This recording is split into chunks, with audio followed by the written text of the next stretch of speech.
What does research say about fish oil being helpful for ADHD? So, this 2011 study up here, they looked at 10 clinical trials with over 600 children.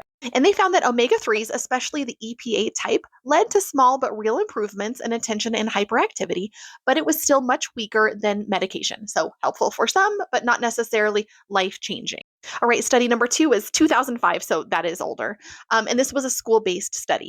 And they found that kids who took omega 3 and omega 6 supplements showed better focus and behavior at school. In this case, the biggest improvements were in kids who were struggling the most, starting at their baseline.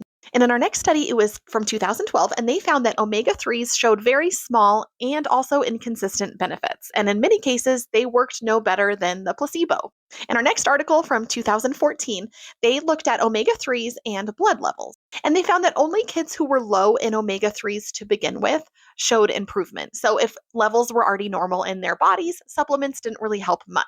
So the question is, why are the results so mixed? And there's many reasons, right? So partially, some of these studies used different doses. Some used different ratios of EPA type to DHA type, different ages, starting at different nutrient levels.